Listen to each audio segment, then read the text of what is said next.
नमस्कार दोस्तों, मैं सचिन वर्मा आपके अपने ये YouTube चैनल एग्जाम लॉन्ड्री पे आप सभी का हार्दिक स्वागत करते हैं। हमारे द्वारा जो बाल विकास एवं शिक्षा शास्त्र की जो सीरीज चलाई जा रही है, तो उसका नेक्स्ट पार्ट है।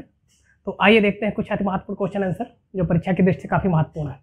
क्वेश्चन नंबर 1, समावेशी शिक्षा से क्या तात्पर्य है? जाति भेदभाव से ऊपर उठकर पुरस्कृत करने से, समाविष्ट करने से। ऑप्शन नंबर 3, निःशुल्क पाठ्य पुस्तक उपलब्ध कराने। और ऑप्शन नंबर डी, पढ़ने के लिए बाध्य करने। तो जो समावेशी जो शिक्षा होती है, इसको इंग्लिश में इंक्लूसिव एजुकेशन बोलते हैं। तो इसमें क्या होता है कि सभी वर्गों में सभी वर्गों के बालकों को जाति धर्म भेदभाव को छोड़कर सबको शिक्षा के समान अवसर उपलब्ध करवाना ही समावेशी शिक्षा का तात्पर्य होता है। तो जो इसका जो आंसर होगा वो दूसरा सही होगा, समाविष्ट करने से। आइए देखते हैं क्वेश्चन नंबर 2, एक शिक्षक को अपने विद्यालय में से किसे अधिक महत्व देना चाहिए? उच्च वर्ग के बालकों को सभी को समान महत्व देना चाहिए, अनुसूचित जाति एवं जनजाति के छात्रों को, अत्यंत पिछड़े वर्ग के छात्र को। तो ये क्वेश्चन है समावेशी शिक्षा का पाठ्यक्रम से लिया गया है। तो इसमें यही बताया गया है कि एक शिक्षक को सभी जाति धर्म के बालकों को एक समान दृष्टि से देखना चाहिए और उनको समान शिक्षा के अवसर उपलब्ध कराने चाहिए। तो जो उसका जो आंसर होगा वो सभी को महत्व समान देना चाहिए। तो उसका भी द राइट आंसर। देखते हैं क्वेश्चन नंबर 3, संवेग व्यक्ति की उत्तेजित दशा है या कथन है? तो आइए देखते हैं, आप पहले ऑप्शन देख लेते हैं। तो वुडवर्थ, स्किनर, डाल्टन, एबिंगहॉस। तो जो संवेग व्यक्ति की जो उत्तेजित दशा या कथन है वुडवर्थ का, आप सीधे सीधे इसको याद कर सकते हैं, ध्यान में रख सकते हैं, कोई दिक्कत नहीं। और आप देखते हैं क्वेश्चन नंबर 4, संवेग किसी बालक में पैदा कर सकता है? सफलता की भावना, रुचि, प्रेरणा की भावना, ये सभी। तो इसका तात्पर्य ये होता है कि संवेग के कारण बालक में सफलता की भावना, प्रेरणा, रुचि आदि सभी भावनाएं जो विकसित हो सकती हैं। तो जो इसका जो ऑप्शन जो होगा सही वो डी होगा, ये सभी।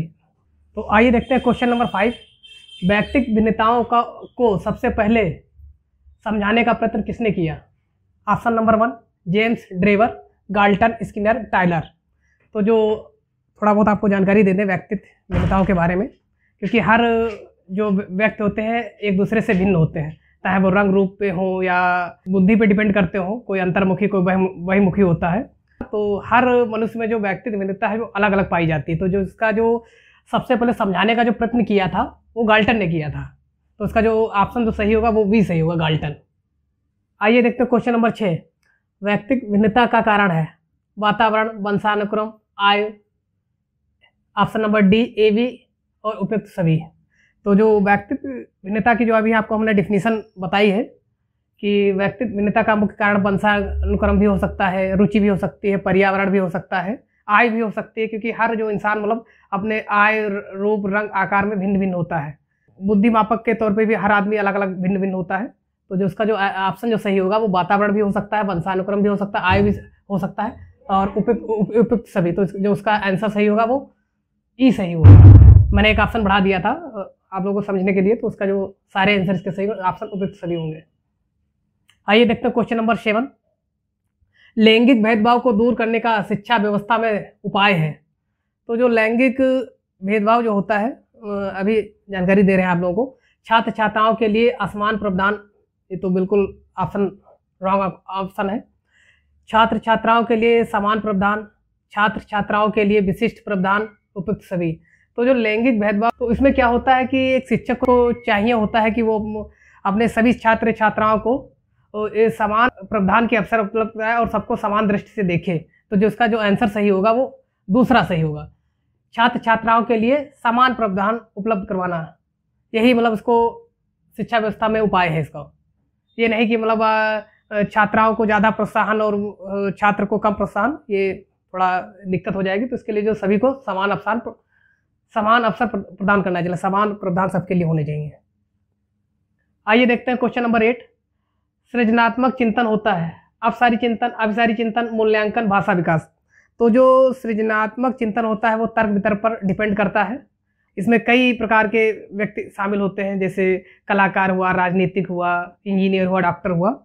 तो सबसे अच्छा जो उसका जो एग्जाम्पल माना जाएगा वो ए सही होगा, क्योंकि सृजनात्मक जो चिंतन होता है वो अपसारी चिंतन होता है। तो उसका ए इज इसका राइट आंसर। आइए देखते हैं क्वेश्चन नंबर 9, चिंतन अनिवार्य रूप से है संज्ञानात्मक विधि, मनोगतिक विधि, मनोवैज्ञानिक परिघटना, भावात्मक व्यवहार। तो जो चिंतन होता है वो एक मानसिक और जटिल प्रक्रिया होती है जो सोते समय भी क्रियाशील रहती है। और तो इसका जो ऑप्शन जो होगा संज्ञानात्मक विधि होगा, वो पहला ऑप्शन सही होगा। और चिंतन के बारे में और थोड़ा जानकारी दे दें आप लोगों को। हमारे एक साइंटिस्ट थे जेम्स ड्रेवर एंड कॉलिंग्स, तो उन्होंने चिंतन के बारे में बताया चिंतन जो होती है जो प्रत्यक्ष और अप्रत्यक्ष की एक अनुभव की एक बीच की कड़ी होती है। तो जो इसका जो आंसर होगा वो संज्ञानात्मक विधि होगा, पहला ऑप्शन सही होगा। आइए देखते हैं क्वेश्चन नंबर 10। निम्नलिखित में से कौन सा चिंतन की प्रक्रिया में सबसे कम महत्वपूर्ण है? तर्कणा, समस्या, सामान्यीकरण, स्मृति। तो जो चिंतन में सबसे कम जो महत्वपूर्ण होता है वो सामान्यीकरण होता है। इसका जो ऑप्शन सही होगा वो तीसरा सही होगा। आइए देखते हैं क्वेश्चन नंबर 11। भाषा में अर्थ की सबसे छोटी इकाई है। ऑप्शन नंबर 1 स्वनिम, 2 संकेत, प्रयोग, विज्ञान, 3 वाक्य, डी रूपिम। तो जो भाषा में सबसे अर्थ की छोटी इकाई जो होती है वो स्वनिम को बोलते हैं। ये क्वेश्चन काफ़ी आप वेरी वेरी इंपॉर्टेंट लगा लीजिए। काफ़ी बार सीटेट, यूपी टेट में काफ़ी बार प्रश्न पूछा जा चुका है। तो जो इसका जो आंसर जो होगा वो पहला सही होगा, स्वनिम। आइए देखते हैं क्वेश्चन नंबर 12। किसी बच्चे के चिंतन में आयु के बढ़ने के साथ साथ किसकी प्रधानता बढ़ती है?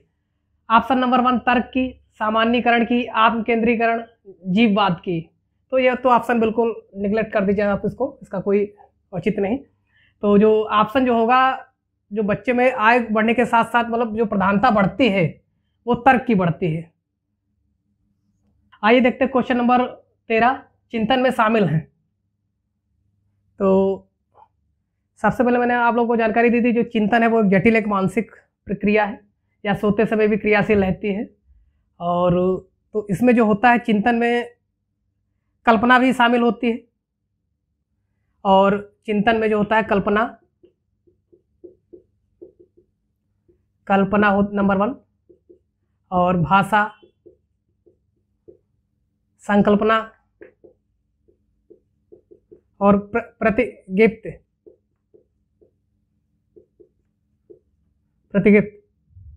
तो ये तीनों जो होते हैं जो चिंतन में शामिल होते हैं। तो उसका जो ऑप्शन जो होगा वो सही, तीसरा सही होगा। आइए देखते हैं क्वेश्चन नंबर 14। जब बच्चा फेल होता है, ऑप्शन नंबर 1 बच्चा पढ़ाई के लिए योग्य नहीं है,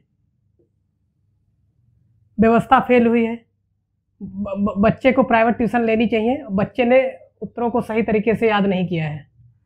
तो जो एक बच्चा जब फेल होता है तो इसका मतलब ये हुआ कि व्यवस्था फेल हुई। तो जो इसका जो ऑप्शन होगा वो बी सही होगा। बाकी इनसे ये ऑप्शन तो गलत ही हैं, सब ट्यूशन वगैरह और ये सही तरीके से उत्तर नहीं याद किया। तो इसका जो ऑप्शन जो होगा वो दूसरा सही होगा। आइए देखते हैं इस सीरीज का लास्ट क्वेश्चन, क्वेश्चन नंबर 15। एक बाल केंद्रित कक्षा में बच्चे सामान्यता सीखते हैं वैयक्तिक और सामूहिक दोनों रूप से, मुख्य रूप से शिक्षक से, व्यक्तिगत रूप से समूहों में। तो जो बाल केंद्रित शिक्षा का जो आशय हुआ, एक शिक्षक को मतलब बालक के विषय में जानकारी, उसकी रुचियाँ, अभिप्रेरणा आदि के बारे में जानकारी होना आवश्यक है, क्योंकि उन्हीं के आधार पर मतलब बालकों को समूह में रखकर उसका अध्ययन किया जा सकता है। तो जो उसका जो आंसर सही होगा वो पहला सही होगा, ए और ए सही होगा, व्यक्तित्व और सामूहिक दोनों रूप से। क्योंकि जो एक शिक्षक को एक बालक के रूप में उनके विषय में जानकारी, मूल प्रवृत्ति, रुचियाँ, अभिप्रेरणा आदि सबकी जानकारी होनी चाहिए और उसको ध्यान में रख के शिक्षा करवानी चाहिए। तो इसका जो ऑप्शन जो होगा वो ए सही होगा, व्यक्तिगत और सामूहिक दोनों रूप से। तो ये थे हमारे कुछ 15 अति महत्वपूर्ण क्वेश्चन आंसर जो परीक्षा की दृष्टि से काफ़ी महत्वपूर्ण थे। और आप लोग को एक जानकारी और दे दें, अगर स्टेट के लिए एक बैच और स्टार्ट करने जा रहे हैं, पूरा यूपी उसमें कवर करेंगे, जो कि परीक्षा की दृष्टि से काफ़ी महत्वपूर्ण होगा।